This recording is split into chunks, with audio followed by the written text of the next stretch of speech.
Southwest Airlines has a long history of flying the Boeing 737-700, and with plans to phase them out, I think today is a good day to look back on some of my traveling I've gotten to do on this aircraft in depth. This is the Southwest Airlines 737-700 experience, Milwaukee to Denver to Tucson.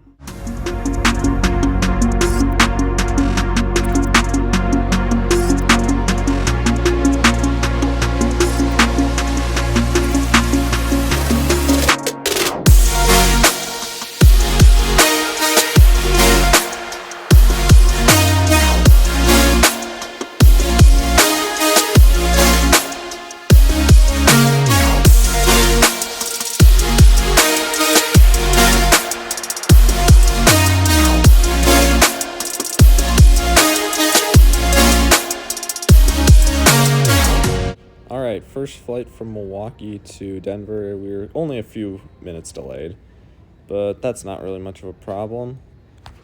We're still plenty early, so let's go up and take a look at the airport.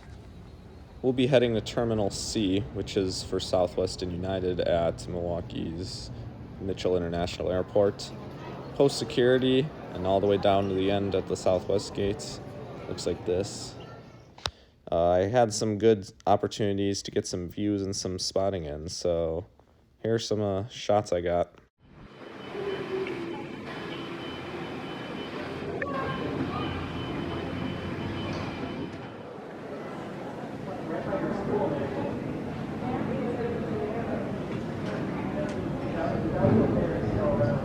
Now it's time to see our aircraft come in. This is November 268 Whiskey November.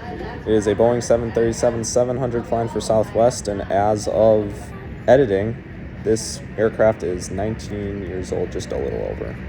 Here is the flight info. And so let's get on board and let's check out our seat. This was recorded while Southwest still had the open seat policy, so we'll get to pick our seat. Today, if you were to fly Southwest, they would give you a seat, an assigned seat, and also they are starting to incorporate buying your overhead bin space. Southwest had an all-economy cabin with a few extra legroom seats, shown here. As for my seat, we had some decent legroom, a tray table, and it does extend like this. In the seat pocket, there is a beverage menu and entertainment guide, which we'll check out both later, and also your safety card, which comes standard. If you've seen some of my previous trip reports, you'd know that I really appreciate the headrest that bends and flexes, but unfortunately the 700 does not offer that. But here is our pushback, and enjoy our Milwaukee takeoff.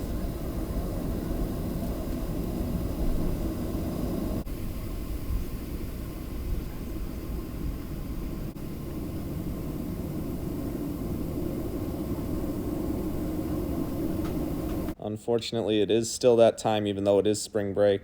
We still do have to de-ice.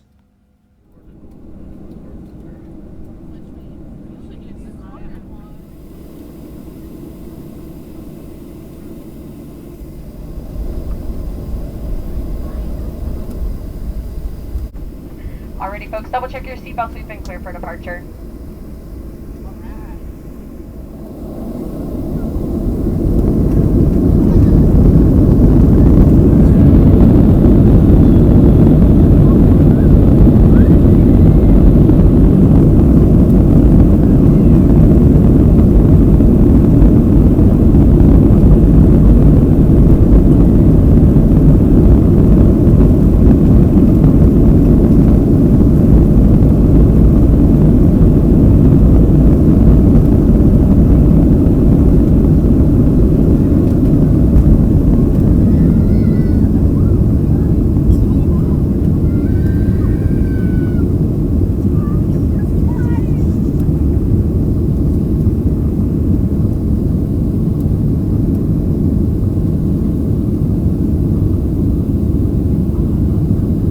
Takeoff off of one left. That is our south to north runway in Milwaukee. Nice view of the Hohen Bridge. It's lit up. They put lights on it a few years ago, and it's a really cool sight to see. It's hard to see, but snack service was dished out. Here is my usual hot chocolate on Southwest, as well as some pretzels. Southwest has free IFE over the Wi-Fi, so let's take a quick tour of some things that you can do. There are free movies on here for kids and adults alike. And there's also live TV and series and music as well. But Southwest has recently revamped their flight map. And you can see there are a lot of different views as you travel to your destination. And here's the live TV again, a good selection of channels.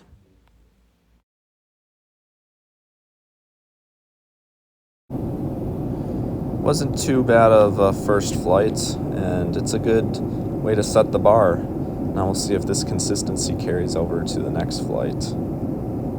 I'll say though, the Southwest 737-700, it's a solid product, and honestly, it was good to fly on.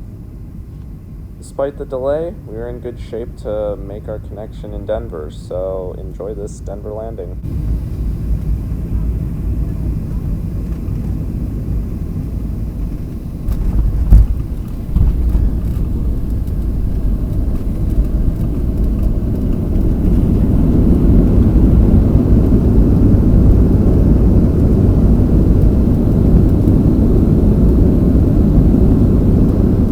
We will be taxiing to Concourse C.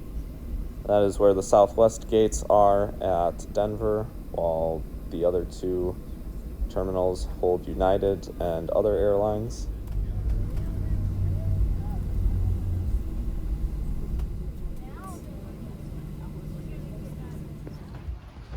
Actually, we're going to be making it very close for our layover, as you'll see in a few.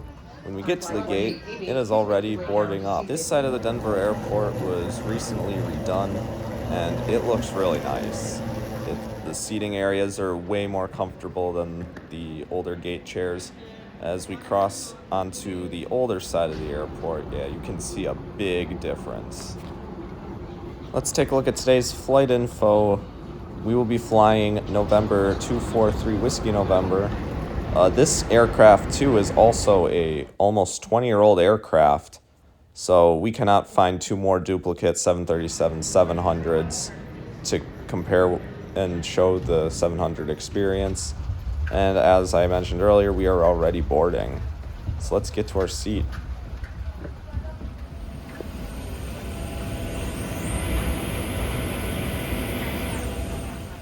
In this seat, it's pretty much the same thing. Tray table, it bends and flexes. We had some good leg room. And also for our literature, we have the same beverage menu and entertainment guide, as well as a safety card. And again, the headrests do not bend and flex. As we push back in Denver, it is a few hours, just a few hours to Tucson. So sit back, relax, and enjoy.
On this flight, once again, Southwest had free IFE over the Wi-Fi.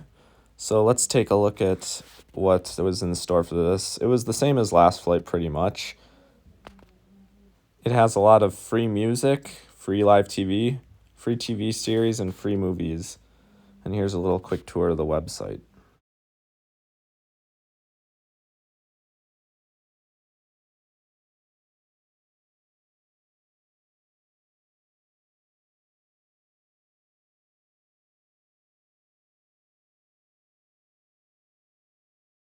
After takeoff, I found myself completely out as it was a long day with this delay. But the flight attendants did come around on this flight with snack service, as I found out when I woke up. But other than that, it was a pretty nice trip. It's nice to fly at night every once in a while. The seat was good. The in-flight entertainment, when I did use it, was good. And honestly, just the window views really always seem to put me out on flights. So it was a good, solid trip with Southwest on their 737-700. And it's too bad that this is now kind of starting to become a thing of the past with the assigned seating. But yeah, hopefully you guys enjoyed this trip report. I like to narrate them sometimes. It's a little easier for editing, not gonna lie. But enjoy this Tucson landing.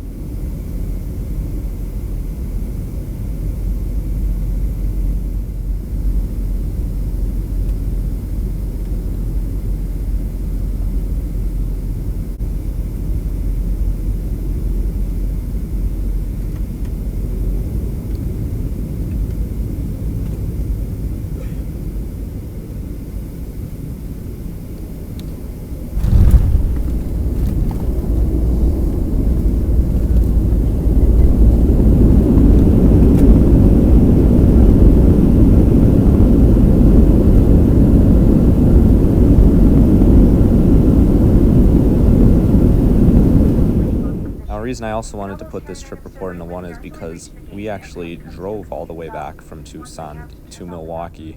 It was a few days, but it was pretty fun. But I like to always fly and get there quicker. It's always nice to come to Tucson, see my family here. Usually once or twice a year. It's always good to do.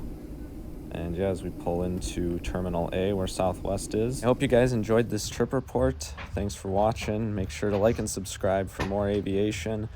There is an incoming fun trip that I hope you guys will enjoy. And also go check out my Instagram for more aviation, other plane pictures and adventures. And from the old Pueblo, we'll see you next time.